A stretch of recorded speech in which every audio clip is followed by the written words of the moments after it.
ఈ కథ పేరు. రమ్య సీత గురించి ఆలోచిస్తూ ఫుడ్ తినకుండా ఉండడం చూసిన మహాలక్ష్మి, ఏమైంది రమ్య, ఏం ఆలోచిస్తున్నావు తినకుండా అని అనడంతో, ఏమీ లేదు అత్తమ్మ, అది అక్క అని అనడంతో, అక్కకి నీరసంగా ఉంది, పడుకుని ఉంటుంది, బాగా ఫుడ్ తీసుకుని వెళ్ళాడు కదా, ఏం కాలేదులే, తను ఈవినింగ్ వచ్చి మీతో మాట్లాడుతుంది, ఇప్పుడు తనని మీరు డిస్టర్బ్ చేయకండి అని మహాలక్ష్మి గారు చెప్తే, అది కాదు అత్తయ్య, తను ఇవన్నీ చూసుకోవాలి కదా, మీరు ఇంత ఇబ్బంది పడుతుంటారు కదా అని రమ్య అనగా, ఇబ్బంది ఏమి లేదులేరా, సీత గురించి నాకు తెలుసు, తన హెల్త్ బాగానే ఉంటే తను అసలు కుదురుగా ఉండదు. అప్పటికి విక్రమ్ చాలా స్ట్రిక్ట్గా వార్నింగ్ ఇచ్చాడు, ఏమీ చేయకుండా రెస్ట్ తీసుకోమని. ఆ మాత్రం చెప్పబట్టే కుదురుగా ఉంది, లేదంటే అసలు నిలకడగా ఉండకుండా అటు ఇటు పరుగులు తీస్తూనే ఉంటుంది అని అనడంతో, రమ్య అత్తయ్య వైపు ఆత్మీయంగా చూస్తూ ఉంటుంది. ఇలాంటి అత్తగారు కూడా ఉంటారా అని అన్నట్టు అని చూసేంతవరకు కోడలు ఇబ్బంది పెట్టే వాళ్ళనే చాలా వరకు వాళ్ళ ఊరిలో చూసింది. సపోర్ట్ చేసే అత్తగారిని ఇప్పటివరకు చూడలేదు రమ్య. అందుకే అలా ప్రేమగా చూస్తుంటే, సరే ఇవన్నీ మాట్లాడుకుందరు తర్వాత అని అనేసి రమ్య చెప్పి, సరే అనేసి ఇద్దరు కూడా తిన్న తర్వాత క్యారమ్స్ ఆడుతూ ఉంటారు.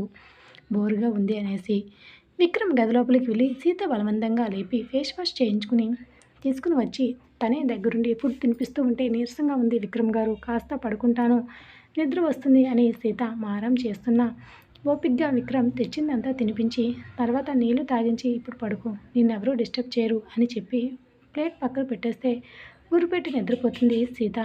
సీతను ఒకసారి చూసి ల్యాప్టాప్ తీసుకుని వర్క్ చేసుకుంటూ ఉంటాడు విక్రమ్. అయితే స్మైలీ అజయ్కి ఫోన్ చేసి ఫ్రెండ్స్కి కార్డ్స్ ఇవ్వడానికి వస్తున్నాను, ఒకసారి ఖాళీగా ఉంటే మీట్ అవ్వమని నైట్ ఫోన్ చేసి చెప్పడంతో, సరే ఎక్కడ మీట్ అవ్వాలో చెప్పు, తర్వాత నేను అక్కడికి వచ్చి కలుస్తా అని అజయ్ చెప్పడంతో, ముందు ఫ్రెండ్స్కి కార్డ్ ఇచ్చేసి తర్వాత అజయ్తో మాట్లాడాలని స్మైలీ డిసైడ్ అయిన తర్వాత అదే విషయం అజయ్కి చెప్పి ముందు ఫ్రెండ్స్ని మీట్ అవ్వడానికి వెళ్తుంది. ఫ్రెండ్స్ అడ్రస్ షేర్ చేయు నాకు అని అజయ్ చెప్తే, ఏంటి అంత అవసరమా, నేనేం పెద్ద విఐపిని కాదు కదా, నాకు ఎటువంటి శత్రువులు కూడా లేరు, వీళ్ళందరూ నా క్లాస్మేట్స్, మీరు మరీ అంత అనుమానించవలసిన అవసరం లేదు అని లవ్లీ అంటే, షేర్ చేసినంత మాత్రాన నిన్ను అనుమానించినట్టు వాళ్ళు నీపై అటాక్ చేస్తారని కాదు, జస్ట్ నీ సేఫ్టీ అంతే అని అనడంతో, ఏం కాదులే అజయ్, మరీ ప్రొటెక్టివ్గా ఉన్నావు నువ్వు అని చెప్పి కుట్టిపడేస్తుంది స్మైలీ. గీత స్మైలీ వాళ్ళ ఇంటికి వెళ్తుంది. ముందుగా ఫోన్ చేయడంతో ఇంట్లో ఉన్న రావే బాబు అని గీత చెప్పడంతో వాళ్ళ ఇంటి వైపుగా స్మైలీ వెళ్తే, గీత కిచెన్లో ఉన్న వాళ్ళ అమ్మ దగ్గరికి వెళ్ళి, ఏదో ఒకటి చేయమా, స్మైలీ వస్తుంది ప్లీజ్ అని హడావిడి పెట్టేస్తూ ఉంటే, గీత గోలకి కిందకు వచ్చిన వాళ్ళ అన్నయ్య, ఏమైంది గీత, ఏంటి హడావిడి, మమ్మీకి ఏం చెప్తున్నావు అని గీత వాళ్ళ అన్నయ్య అనగా, ఏమీ లేదు బ్రో, నా ఫ్రెండ్ వస్తుంది కదా, తన కోసం అమ్మని ఏదైనా స్పెషల్ చేయమంటున్నా, తనకి మ్యారేజ్ ఫిక్స్ అయింది కదా, నీకు చెప్పాను కదా ఆ రోజు గోవాలో చూసావు కదా అని అనడంతో, ఓ ఆ అమ్మాయా, అప్పుడే మ్యారేజ్ చేస్తున్నారా, అవును బ్రో, ఎందుకంటే అతను వాళ్ళ బావ క్లాస్మేట్, తనని ఇష్టపడి పెళ్లి చేసుకుంటున్నాడు, అతను ఏసీపీ, బిజినెస్ కూడా నాన్నగారు రన్ చేస్తున్నారంట, సో లవ్లీ కూడా అతనంటే చాలా ఇష్టం, అందుకే ఓకే చేసింది, ఇప్పుడు పెళ్లి కార్డు ఇవ్వడానికి వస్తుంది, అందుకే అమ్మను ఏదైనా స్పెషల్ చేయమంటున్నా, నేను కూడా ఫ్రెష్ అయ్యి వస్తాను అని తన గదిలోనికి వెళ్తే, సరేలే అని చెప్పి వెంటనే వాళ్ళ అమ్మకి ఏదో విషయం చెప్పడంతో, సరేరా ఇది చేసి వెళ్తాలే నేను అని చెప్తుంది. సరే త్వరగా చేసి వెళ్ళు అని చెప్పడంతో హడావిడిగా వాళ్ళ ఫ్రెండ్ కోసం తనకి ఇష్టమైన బ్రెడ్ హల్వా చేసి బాక్స్లో వేసి అదే విషయం గీత వాళ్ళ అన్నయ్యకి చెప్పి మరీ వెళ్తుంది. గీత ఇంకా గది నుండి బయటకు రాకపోవడంతో నేరుగా వాళ్ళ మామ్ ఇప్పటికీ ఆలస్యమైంది అని గీత వాళ్ళ బ్రదర్ హడావిడి పెడుతూ ఉంటే, సరేరా ఏంటి నీ తొందర, వంట చేసి మొహమంతా చెమటతో తడిచిపోయింది అని అంటే, సరే మామ్ మీరు వెళ్ళి ఫ్రెష్ అవ్వండి అని చెప్తాడు. సరేరా అని గీత వాళ్ళమ్మ గదిలోనికి వెళ్ళి ఫ్రెష్ అయ్యి వాళ్ళ ఫ్రెండ్స్ని మీట్ అవ్వడానికి కిట్టి పార్టీకి వెళ్తుంది. వెంటనే గీత వాళ్ళ బ్రదర్ జ్యూస్ తీసుకుని ఫ్రిడ్జ్లో పెట్టి తను చేయవలసిన పని కూడా పూర్తి చేసి అక్కడ నుండి వెళ్ళి ఫ్రెష్ అవుతాడు. కంటిన్యూగా కాలింగ్ బెల్ ప్రెస్ చేస్తూ ఉండడంతో కాలింగ్ బెల్ సౌండ్కి బయటకు వచ్చిన గీత స్మైలీని చూసి స్మైల్ ఇస్తూ లోపలికి తీసుకొచ్చి మాటల్లో పడుతుంది. హాల్లో మాటల్లో ఉంటావేంటి స్మైలీ, ఫ్రెండ్ వస్తే కాస్తైనా తనకి ఇవ్వాలని తెలియదా అనేసి, చెల్లి నీకు అసలు తనతో స్వయంగా తనే స్వయంగా డ్రింక్స్ తీసుకొచ్చి స్మైలీకి గీతాకి ఇస్తాడు.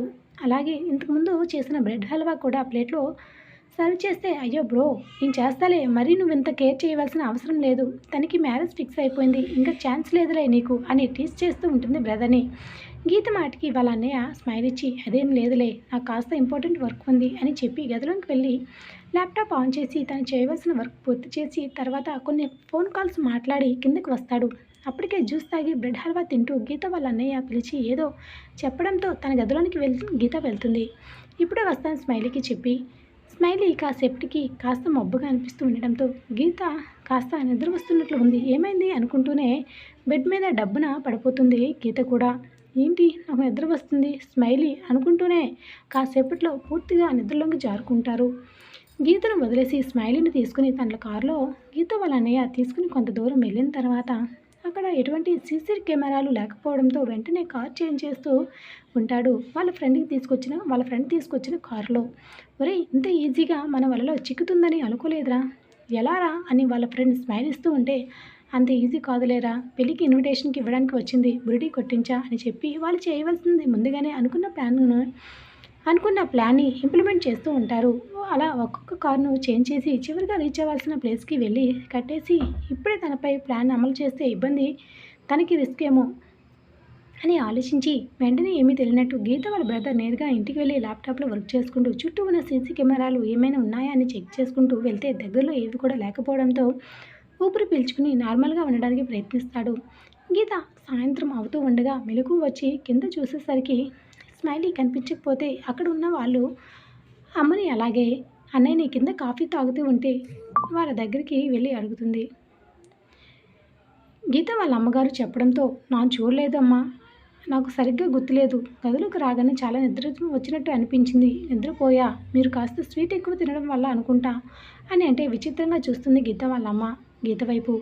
స్వీట్ తింటే ఎవరైనా నిద్ర వస్తుందా, అది ఈ టైంలో, ఏం మాట్లాడుతున్నావు గీత, స్మైలీకి ఫోన్ చేయు అని గీత వాళ్ళ అమ్మగారు అనడంతో, సరే అమ్మా అని చెప్పి ఫోన్ చేస్తూ ఉంటే అది సోఫాలో కనిపిస్తుంది.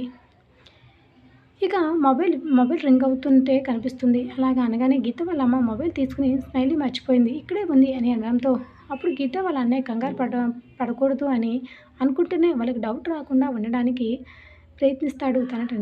తన టెన్షన్ కంట్రోల్ చేసుకుంటూ ఉంటాడు.